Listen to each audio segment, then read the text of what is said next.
You don't decide most of what you do. That probably sounds wrong, but think about it for a second. When you woke up this morning, did you decide to reach for your phone, or did your hand just go there? When you sat down to do something important and ended up doing something completely different instead, was that a choice? Or was something else making that call? Most people walk around with this idea that they're in charge, that they think a thought and then they act on it. But the more you sit with that, the more it starts to feel not quite right. There's this thing that happens when you're playing Minecraft. You sit down thinking you'll just do one thing. Maybe mine some iron, finish a build, and then 2 hours pass and you've done 17 other things and somehow it's midnight and you're not even upset about it. It just happened. The game pulled you somewhere and you followed. And honestly, life does the same thing. Most of what we do isn't chosen. It's pulled by habits, by impulses, by patterns we built so long ago we don't even remember building them. The brain is incredibly efficient. It automates everything it can. And that sounds useful, and it is mostly. But the cost is that a huge portion of your day is just running on old code. Here's a weird thing to notice. Think about the last time you felt genuinely frustrated, not mildly annoyed, actually frustrated, like something inside you snapped a little. Now ask yourself, did you choose to feel that way? Of course not. It just happened. Or think about a time you scrolled through your phone for way longer than you planned. Did you decide to do that? Somewhere, technically, yes. But it didn't feel like a decision. It felt like gravity. That's kind of the thing. The mind doesn't announce itself. It doesn't say, I am now going to make you feel anxious about that thing from 3 years ago. It just does it. And you experience it as your reality. And I think this is something people don't really talk about. We spend so much time talking about what we should do,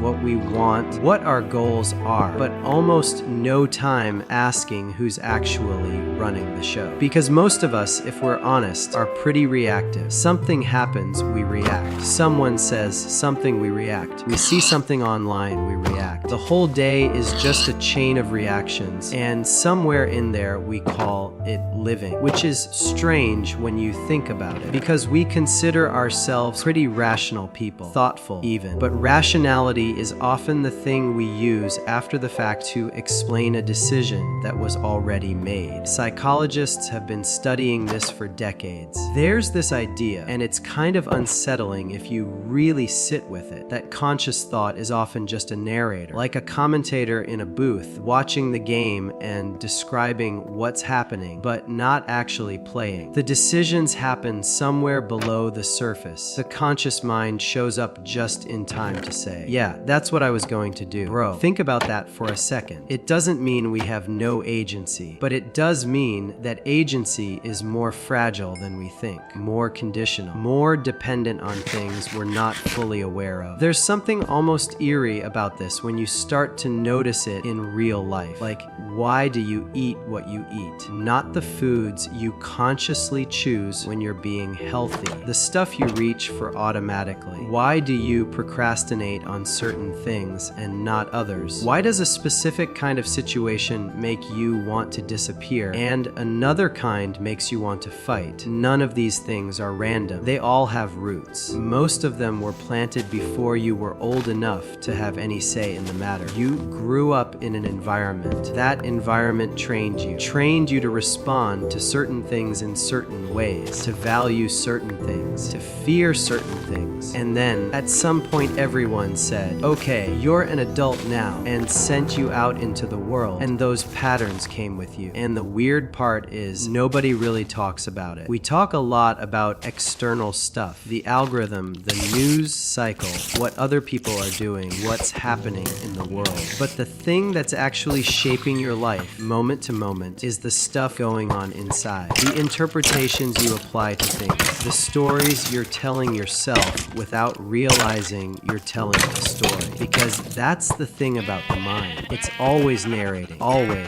There's a constant internal monologue running, and it's telling you what things mean. This situation means you're behind. That comment means people don't respect you. That missed call means something bad is probably happening. None of that is necessarily true, but your nervous system doesn't care about true. It responds to whatever story you're telling it. And here's where it gets interesting, because once you start to see that, that. Once you notice the pattern, something shifts a little, not completely, not overnight. But there's a moment where you catch yourself mid-reaction and you think, wait, is this actually what I think? Or is this just a habit? That pause is actually huge. It seems small, but that little gap between stimulus and response, that's where something like actual choice lives. Most people never find that gap, not because they're not smart, but because nobody really showed them to look for it. There's this thing that happens with attention. The mind follows whatever it's pointed at. And modern life is very, very good at pointing your attention for you. Notifications, content, outrage, entertainment. It's all designed, and I mean literally designed, by smart people with a lot of data to keep your attention engaged. And the more your attention is being managed by external things, the less you're actually inside your own head, which sounds like a relief maybe. Like, who wants to be inside their own head? But the problem is, the interior is where everything actually happens. Your values, your sense of who you are, your ability to think clearly, to feel settled, to know what you actually want. All of that lives in there. And if you're almost never in there, it kind of atrophies. I think a lot of the restlessness people feel, and I mean that low grade dissatisfaction that's just kind of always there in the background, I think it comes from this. From being a stranger to your own mind. You know what you like on social media. You know what shows you like. You know what you're supposed to want out of life in this vague general sense. But do you actually know what you think? Not what you've heard other people think. Not what you've been told is reasonable. What you actually think from the inside about your life and what it's for. Some people find that question uncomfortable, which is interesting because it's your question. It's the most personal thing there is. Maybe that discomfort is the point though. The mind doesn't really like sitting still and looking at itself. It prefers to move, to scroll, to plan, to imagine, to remember. Anything really except just sitting here. And I'm not saying stillness is the answer to everything. It's not like if you meditate enough, life makes sense. That's not how it works. But there's something to be said for just occasionally noticing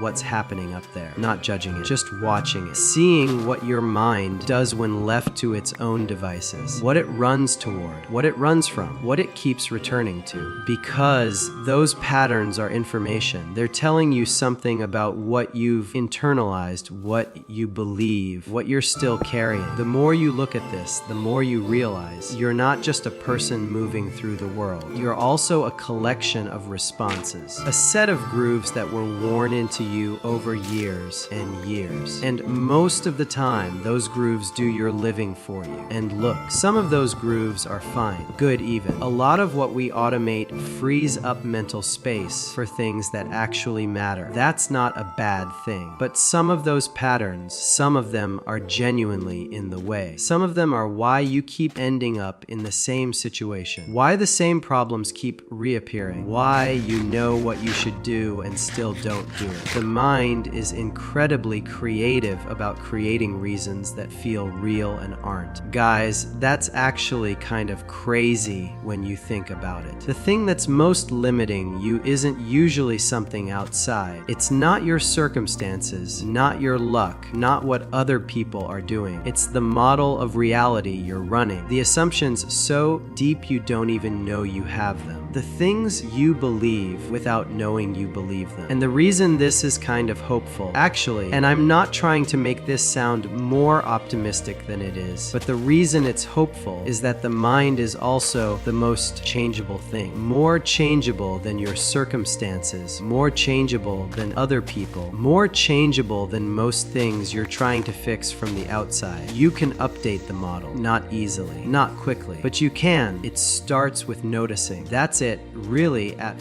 first. Just noticing when the autopilot is running, when you're reacting instead of responding, when the voice in your head is telling you something and you're just believing it without checking. That's not some massive spiritual transformation. It's just attention, deliberately placed. And it sounds simple, which is maybe why people underestimate it. Simple doesn't mean easy. Noticing your own patterns consistently, honestly, without the usual defenses, that's actually kind of hard. The mind doesn't really want to see itself clearly. It would rather look at something else. But something starts to happen when you stick with it. Gradually, the autopilot has less power. Not because because you've suppressed it or fixed yourself, but just because there's more light in them, more awareness, and things that operate on unawareness, habits, impulses, old fears. They start to lose a little bit of their grip in the light. And the strange thing is, you don't have to do anything dramatic. You don't have to overhaul your life or go somewhere quiet or become a different person. You just have to be a little more present to what's already happening, more curious about the internal weather, less quick to just follow whatever the mind serves up. The world outside is genuinely complicated. A lot of it is outside your control, and that's worth sitting with too. The fact that so much is uncertain, that things happen that you didn't choose and can't reverse. But the way you meet those things, the lens you bring to them, the story you tell yourself about what they mean, that stuff isn't fixed. That's shapeable, and shaping it is probably the most important thing you can do. Not because positive thinking fixes everything. It doesn't. But because the mind that's running the show, your show, has more flexibility than most people ever discover. It was shaped by the past. It can be reshaped by attention, by intention, by choice. Slow choice, imperfect choice, but choice.